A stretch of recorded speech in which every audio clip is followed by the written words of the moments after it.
Albert Einstein. दोस्तों, इस नाम से तो लगभग दुनिया का हर इंसान ही वाकिफ होगा। ये वह व्यक्ति थे जिन्होंने अपनी लगन और तेज दिमाग के बल पर विज्ञान को ऐसे नियम और थीसिस दिए जिन पर चलकर फिजिक्स और मैथ्स के वैज्ञानिकों द्वारा न जाने कितने समीकरणों को हल किया गया। आइंस्टीन अपने समय के बेहद प्रभावशाली और अक्लमंद लोगों में गिने जाते थे। इस वजह से उन्हें दुनिया का सबसे बुद्धिमान व्यक्ति कहा जाता है।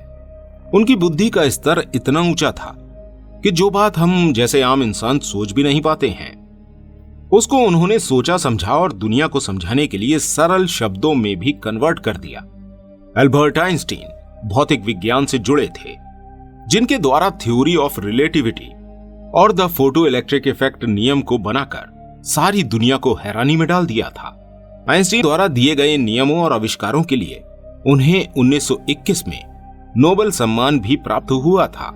आइंस्टीन उस समय के विश्व प्रसिद्ध थ्योरेटिकल फिजिसिस्ट थे। दिमागी रूप से बेहद तीव्र होने की वजह से लोग समझते थे कि उनका दिमाग आम इंसानों से काफी अलग है। शायद इस बात से आइंस्टीन खुद भी वाकिफ थे, इसलिए वो नहीं चाहते थे कि मरने के बाद उनके दिमाग के साथ कोई छेड़छाड़ की जाए। दोस्तों, आज की अपनी इस वीडियो में हम Albert Einstein the great physicist के बारे में आपको कुछ जानकारी देंगे। तो चलिए आइए बात करते हैं अल्बर्ट आइंस्टीन के जीवन के शुरुआती दिनों के बारे में। अल्बर्ट आइंस्टीन का जन्म जर्मनी के उलम शहर में 14 मार्च 1879 को एक यहूदी परिवार में हुआ था। इनके पिता का नाम हरमन आइंस्टाइन था। पढ़ाई में बेहद कमजोर और किसी भी चीज को याद रखने में बेहद कमजोर होने की वजह से उनके शिक्षकों द्वारा उन्हें मानसिक रूप से कमजोर कह दिया गया था। साथ ही साथ 5 वर्ष का हो जाने पर भी आइंस्टीन बोलना नहीं सीख पाए थे। हालांकि आइंस्टीन की गणित विषय में खूब रुचि थी। दूसरे विषयों में फेल हो जाने के बावजूद भी यह गणित विषय में अच्छे नंबरों से पास हो जाते थे। 12 साल की आयु तक आते आते उन्होंने ज्योमेट्री के कई बड़े बड़े प्रश्न और गणित के कठिन सवालों को हल करना शुरू कर दिया था। कहा जाता है कि जब वह कक्षा में अध्यापक से कोई सवाल पूछते थे तो उस समय उनका टीचर भी उत्तरहीन हो जाता था, क्योंकि उनके द्वारा पूछे गए सवालों का अध्यापकों के पास कोई जवाब नहीं होता था। आइंस्टीन द्वारा अपनी ग्रेजुएशन की पढ़ाई 1890 में फेडरल इंस्टीट्यूट ऑफ टेक्नोलॉजी से पूरी करी गई थी, जबकि वहां के अध्यापकों का मानना था आइंस्टीन इस परीक्षा को पास करने के योग्य नहीं है। हालांकि आइंस्टीन द्वारा कई बड़ी बड़ी थीसिस और फार्मूला को बनाकर गणित और भौतिक विज्ञान को काफी सफलता प्रदान की गई थी, जिस वजह से उन्हें कई सम्मान भी प्राप्त हुए थे और वह अति तीव्र बुद्धिमान वैज्ञानिक के रूप में मशहूर भी हो गए थे। लोग उन्हें उनके तेज दिमाग की वजह से जानने लगे थे। इसलिए अपने अंतिम समय में उनकी इच्छा थी कि उनके शरीर को जलाकर राख कर दिया जाए। 18 अप्रैल 1955 को आइंस्टीन की मृत्यु के बाद प्रिंसटन हॉस्पिटल में जब उनकी बॉडी की ऑटोप्सी करी जा रही थी, तब ऑटोप्सी करने वाले डॉक्टर द्वारा उनका प्रेशियस माइंड चुरा लिया गया था। जी हाँ, ये माइंड उस डॉक्टर के लिए काफी प्रीशियस था, जो ये जानना चाहते थे आखिर आइंस्टीन के इस दिमाग में ऐसा क्या है जो आम इंसानों से उन्हें इतना अलग करता है। इस बात को जानने की उत्सुकता के चलते डॉक्टर थॉमस हार्वी द्वारा इस काम को अंजाम दिया गया।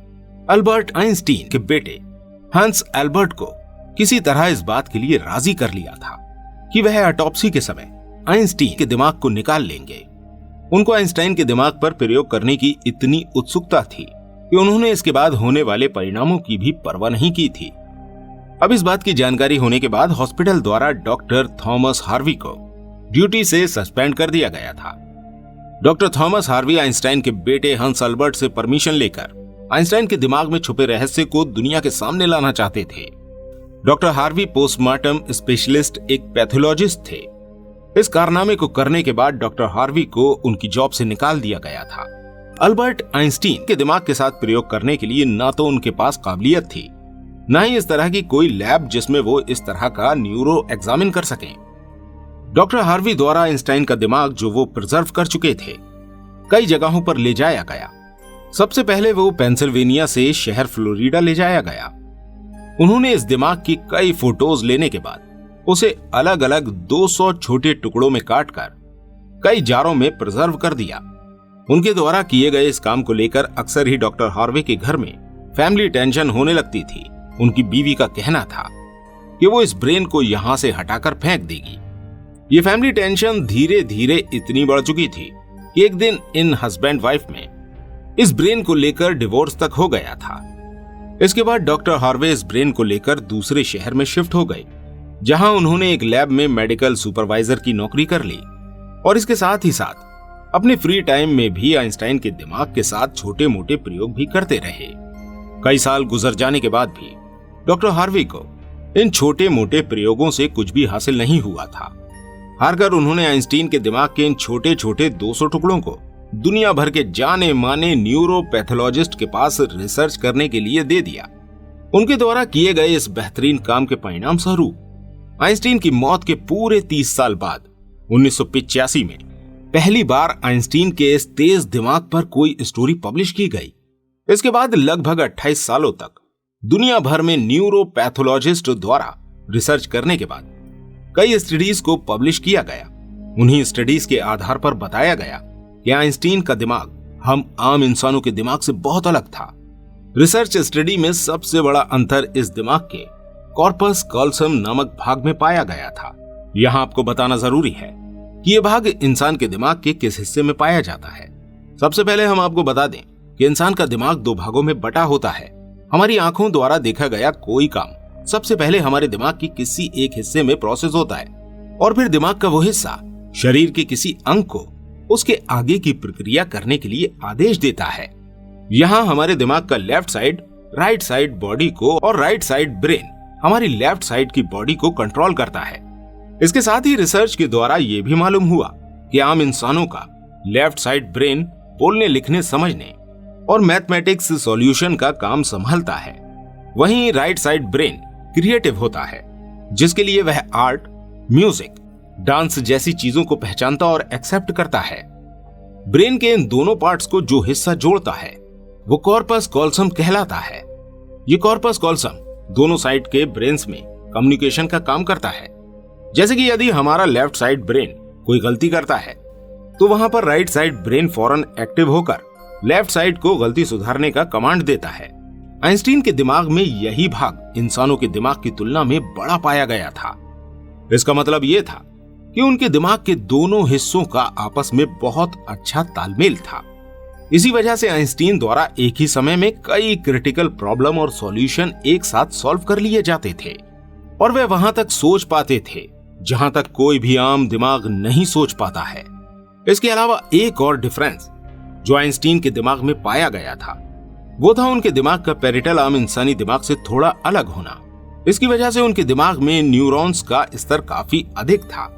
न्यूरॉन्स के अच्छे स्तर या फ्लो होने की वजह से ही आइंस्टीन के अंदर मैथमेटिकल सॉल्यूशन की पावर अधिक थी। शायद इसी वजह से आइंस्टीन द्वारा बड़े से बड़े मैथमेटिकल प्रॉब्लम का बिना कॉपी और पेन की मदद से केवल अपने दिमाग के बलबूते पर ही सॉल्यूशन दे दिया जाता था। इसके साथ ही आइंस्टीन के दिमाग में तीसरा सबसे बड़ा अंतर उसके वजन को लेकर आया था। जी हाँ, रिपोर्ट्स की माने तो आइंस्टीन के दिमाग का जब वजन किया गया तो वह 1230 ग्राम का था, जबकि नॉर्मल इंसानों के दिमाग का वजन 1400 ग्राम होता है।